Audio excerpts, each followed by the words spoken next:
On the night of July 17, 1830, a mob of Parisian tailors broke into the workshop of a man named Barthélemy Timonier and destroyed every sewing machine inside it. There were 80 of them.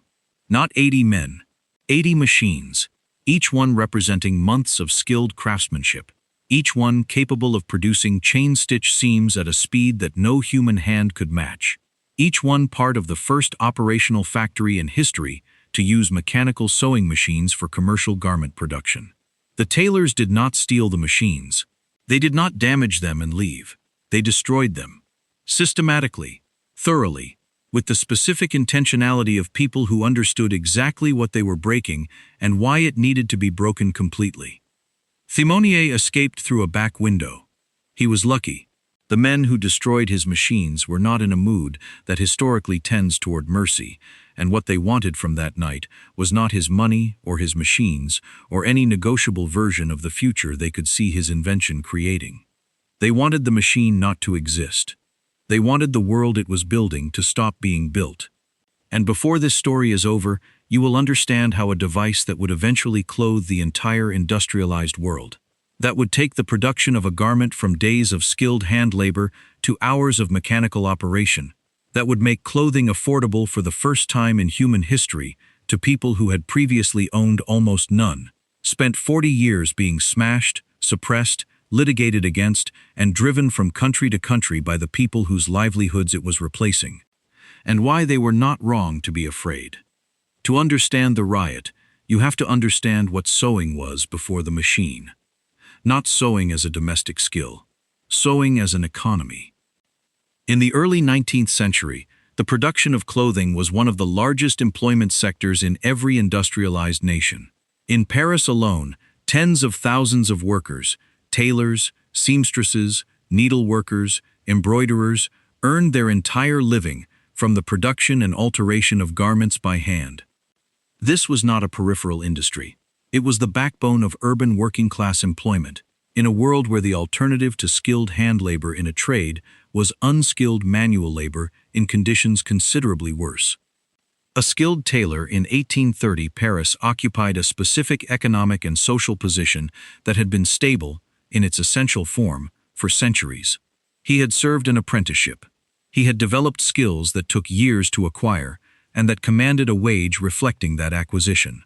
He worked within a guild structure that regulated entry to the trade, maintained quality standards, and protected members from the kind of wage competition that unregulated markets produce. The guild system was not merely economic protection. It was identity. The Parisian tailor of 1830 was not simply a person who happened to sew for money.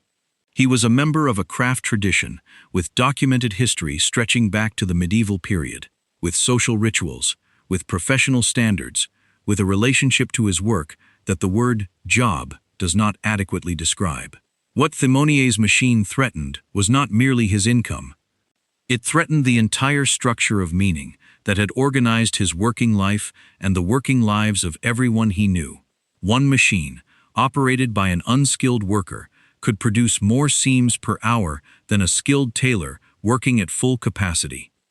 The arithmetic of that fact was not complicated to calculate, and the tailors of Paris, calculating it in July 1830, arrived at the same answer that workers in every subsequent technology disruption have arrived at, with the same combination of clarity and terror. They were going to be replaced. Not gradually, not partially, completely. Barthélemy Timonier had not set out to destroy an industry.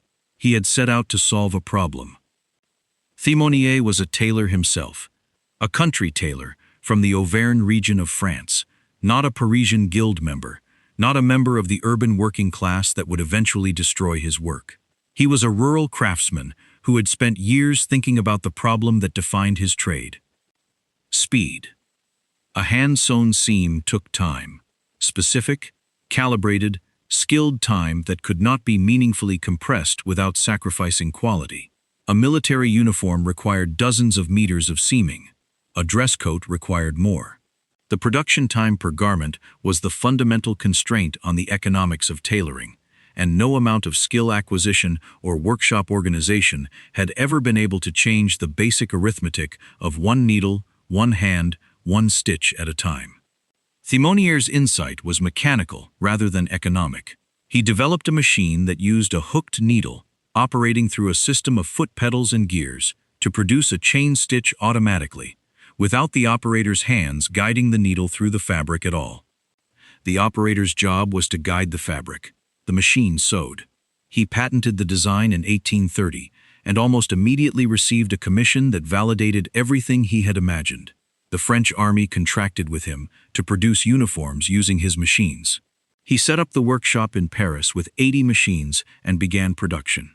He had been operational for approximately 5 months when the Tailors came through the window. The machines were destroyed in a single night.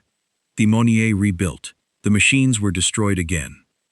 He eventually fled Paris, returned to the Auvergne, and spent the next decade in poverty, rebuilding the machine, improving the design, attempting to find investors willing to back an invention that had already demonstrated, twice, the specific kind of commercial risk that no risk assessment framework had previously needed to account for. The risk of being destroyed by the people you were replacing. The Luddite framework, named for the English textile workers who smashed power looms in the 1810s, 2 decades before Thimonier's Paris disaster, is the intellectual context in which the sewing machine riots are usually placed. And the placement is correct, but incomplete. The Luddite response to mechanical weaving in England, the Parisian tailor's response to mechanical sewing in France, and the subsequent resistance to the sewing machine in England and the United States across the 1840s and 1850s are usually presented, in retrospect, as the predictable and ultimately futile response of workers who could not understand that the technology would eventually create more jobs than it destroyed. This retrospective comfort is available only to people who already know how the story ended. The Tailors of Paris in 1830 did not know how the story ended. What they knew was the story so far, and the story so far was that mechanical production in the textile industry had, in England, destroyed the livelihoods of skilled handweavers with a thoroughness and a speed that the workers and their communities had not recovered from. They knew that the power loom had not, in the lifetimes of the people it displaced, created the compensating employment that its defenders had promised. They were not wrong about the machine. They were wrong about the timescale. The sewing machine did eventually create more employment than it destroyed, in ready-to-wear garment factories that employed millions of workers in the latter half of the 19th century, in the expansion of the clothing market that affordable machine-made garments enabled, in the ancillary industries that grew around mechanical garment production. But the tailors of 1830 were not going to live to see that expansion. They were going to live through the displacement. And the displacement was real, was brutal, and was as complete as they had calculated it would be. They destroyed the machines because they could see what was coming, and they could not stop it any other way. They were right about what was coming. They were wrong that destroying the machines would stop it. The machine that the Paris tailors failed to destroy in 1830 found its way, through Thimonier's persistent rebuilding and a series of near misses with investors who almost, but never quite committed, to America. And in America, the sewing machine's second chapter was not a story of riots. It was a story of patents, litigation, and a legal war so expensive and so prolonged that it nearly prevented the industrialization of garment production anyway, through lawyers rather than through tailors with hammers. Elias Howe was an American inventor who patented a lock-stitch sewing machine in 1846, a design more mechanically sophisticated than Thimonier's chain stitch, capable of producing a more durable seam that did not unravel if the thread was broken at any point. Howe's machine worked. He could not sell it. American manufacturers were not interested. English manufacturers showed initial interest and then withdrew.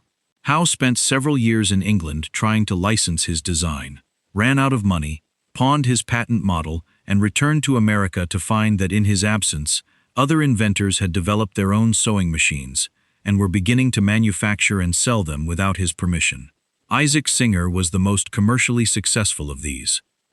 Singer's machine, patented in 1851, incorporated several of Thimonier's and Howe's innovations alongside Singer's own mechanical contributions, and was backed by a business partner named Edward Clark, whose marketing genius would eventually make Singer the first truly global consumer brand. Howe sued. The subsequent litigation, Howe versus Singer and every other sewing machine manufacturer in America, produced the first major patent pool in American commercial history. The sewing machine combination of 1856 brought together the four major patent holders, Howe, Singer, Wheeler and Wilson, and Grover and Baker, in an arrangement that required every sewing machine manufacturer to pay a licensing fee, divided among the patent holders. The arrangement made all four of them rich. It also, by controlling the licensing terms, controlled the pace of adoption in a way that the Paris tailors had been unable to accomplish with hammers. The lawyers did what the rioters could not. They slowed it down. Not stopped it, slowed it. The patent pool expired in 1877, and within a decade of its expiration, the ready-to-wear garment industry in America had expanded to a scale that made the hand-tailoring economy of 1830 seem like a different civilization. Which it was. The world the sewing machine built was not the world its destroyers feared. It was both better and worse. Better. Clothing became affordable. For the first time in human history, the working class of industrialized nations could own more than 2 or 3 garments. The ready-to-wear industry that the sewing machine enabled democratized clothing in the same way that Gutenberg democratized text, making available to ordinary people something that had previously been a marker of wealth and status. A factory worker in 1880 could own more clothing than a prosperous merchant of 1830. That is an extraordinary change in the material conditions of ordinary life, accomplished within 50 years of the machine that the Paris tailors had tried to prevent existing. Worse, the factory that produced the clothing was not the tailor's workshop. It was the sweatshop. The garment factories of the Lower East Side of Manhattan, of the East End of London, of the emerging industrial cities of Europe employed workers, predominantly women and children, in conditions of such concentrated misery that the reform movements they generated shaped the labor legislation of the 20th century. The Triangle Shirtwaist Factory fire of 1911, in which 146 garment workers died because the factory doors were locked from the outside, is the most famous single event in American labor history. The workers who died were the descendants, economically and historically, of the workers the sewing machine displaced in 1830. The machine had not eliminated the misery of garment production. It had relocated it, and concentrated it, and made it invisible behind locked doors on the 8th and 9th floors of a building in Lower Manhattan. Today, the global garment industry is valued at over $2 trillion. It employs approximately 300 million people across the supply chain, the largest employment sector on Earth by some measures, operating in factories across Bangladesh, Vietnam, Cambodia, Ethiopia, and dozens of other countries where the labor cost differential makes production economically viable in a way that would be familiar, in its essential logic, to the factory owners of 1880. The sewing machine in those factories runs at 800 stitches per minute. Thimonier's machine ran at 200. The tailors who destroyed it in 1830 were trying to protect a world in which clothing was made by people who had spent years learning to make it. Slowly, skillfully, one stitch at a time, and who were paid a wage that reflected the scarcity of those skills. That world is gone. In its place is a world in which a garment can be produced in Bangladesh for a cost so low that it is cheaper to manufacture it, ship it across the planet, sell it once, and discard it than it is to repair the identical garment when it develops a fault. Fast fashion. The logical endpoint of a process that began when Thimonier's hooked needle moved through fabric for the first time, and a room full of tailors understood, before the economists did, what it meant. The mob that came through the window in 1830 was not wrong about what the machine would do. They were wrong that breaking it would make a difference. The machine was always going to be rebuilt, because the force that built it, the same force that has built every technology that has ever displaced the people who came before it, does not live in the workshop. It lives in the arithmetic, and arithmetic, unlike an 80-machine workshop, cannot be broken by a mob. even a mob that is absolutely right about what it is afraid of.